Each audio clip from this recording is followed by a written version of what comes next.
Setiap tempat menyimpan kisah, setiap peta menyembunyikan rahasia. Di balik indahnya perjalanan, ada cerita kelam yang jarang terungkap. Inilah Di Balik Peta. Bersiaplah, karena malam ini, kami akan membawa kalian menjelajah ke sudut-sudut gelap yang tersembunyi di balik peta perjalanan kita.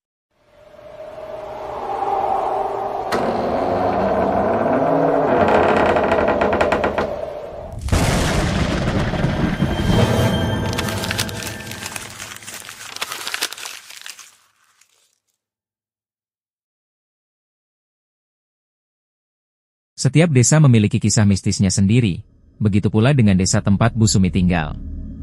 Sebagai seorang penjual kue yang harus berjalan kaki ke pasar setiap pagi buta, ia tak pernah mengira bahwa perjalanannya akan dihantui oleh peristiwa di luar nalar. Apakah yang sebenarnya terjadi? Simak ceritanya dan bersiaplah untuk merinding. Di sebuah desa yang tidak terlalu terpencil, hiduplah seorang perempuan bernama Bu Sumi. Usianya sekitar 48 tahun, belum terlalu tua, tetapi juga tidak lagi muda. Sejak suaminya meninggal lebih dahulu, ia harus berjuang sendiri menghidupi anak dan cucunya. Untuk memenuhi kebutuhan sehari-hari, Bu Sumi membuat kue basah dan menjualnya di pasar. Pasar tempatnya berdagang berjarak sekitar 2 km dari rumahnya. Meskipun tidak terlalu jauh, perjalanan ke sana tidaklah mudah. Pada masa itu, jalanan masih berupa makadam, berbatu dan tidak rata. Kendaraan bermotor pun masih jarang dimiliki orang-orang, termasuk keluarga Bu Sumi. Maka, setiap hari sebelum matahari terbit, ia berjalan kaki menuju pasar, menggendong rinjing, wadah anyaman bambu, berisi kue-kue tradisional buatannya. Rutenya selalu sama, melewati balai desa, lalu menyusuri hamparan sawah yang luas tanpa satupun bangunan di sekelilingnya. Suatu pagi, seperti biasa, Bu Sumi berangkat sehabis subuh. Udara masih dingin, dan cahaya matahari belum cukup untuk menerangi jalan. Baru beberapa meter meninggalkan perkampungan, tiba-tiba ia mendengar suara cekikikan.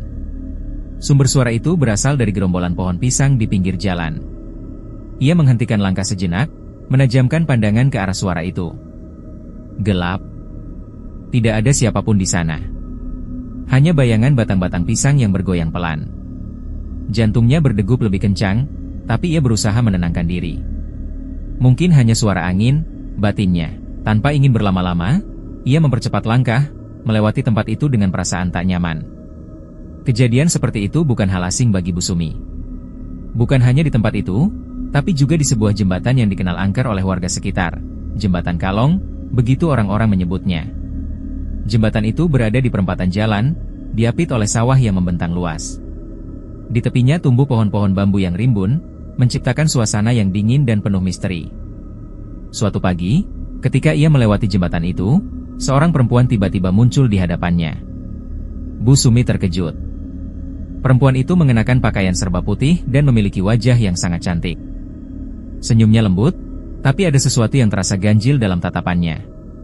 Perempuan itu ingin membeli kue. Dengan sigap, Bu Sumi membuka rinjingnya, memilihkan beberapa kue, lalu memasukkannya ke dalam kantong plastik. Perempuan itu mengambil bungkusan itu dengan anggun, lalu menyerahkan sejumlah uang tanpa banyak bicara. Bu Sumi menerima uang itu, lalu mengangguk sopan. Tanpa ingin berlama-lama, ia kembali melangkah menuju pasar, membiarkan perempuan itu berdiri di tempatnya. Namun, saat ia sudah berjalan beberapa meter, rasa penasaran tiba-tiba menyelusup dalam benaknya. Ia menoleh ke belakang. Perempuan itu sudah tidak ada. Hilang begitu saja, tanpa suara, tanpa jejak. Seketika tubuh Bu Sumi merinding. Uang di tangannya terasa dingin. Dengan perasaan bercampur aduk, ia mempercepat langkahnya menuju pasar, berharap bisa segera bertemu dengan orang-orang dan melupakan kejadian itu. Namun, kejadian aneh belum berakhir. Setibanya di pasar, dagangannya tiba-tiba ludes dalam waktu singkat. Orang-orang menyerbu kuenya tanpa henti, membuatnya hampir tak percaya. Bu Sumi merasa bersyukur, tetapi dalam hatinya, ia bertanya-tanya. Mengapa dagangannya bisa habis secepat ini? Setelah pulang ke rumah, ia menghitung uang hasil jualannya. Namun, alangkah terkejutnya ia ketika menemukan selembar daun kering di antara uang-uang itu. Ia yakin tidak pernah memasukkan daun ke dalam uangnya. Namun, ia mencoba berpikir positif. Mungkin saja daun ini terbawa angin saat perjalanan, gumamnya. Keesokan harinya, kejadian serupa terulang.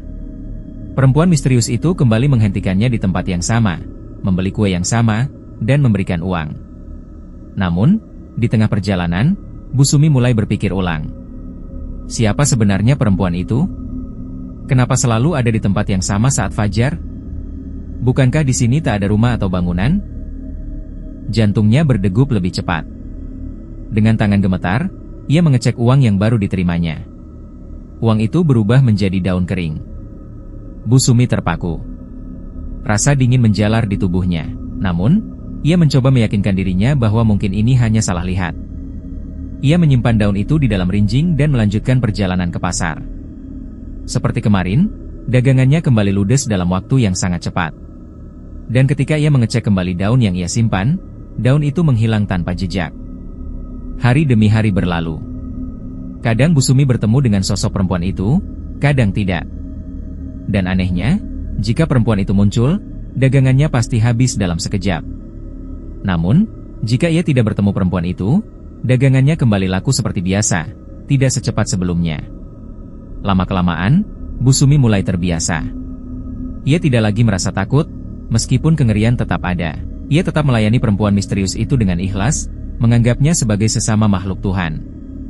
Meski uang yang diterima selalu berubah menjadi daun, ia berpikir bahwa itu adalah bentuk sedekah, apalagi jika membawa keberuntungan bagi dagangannya.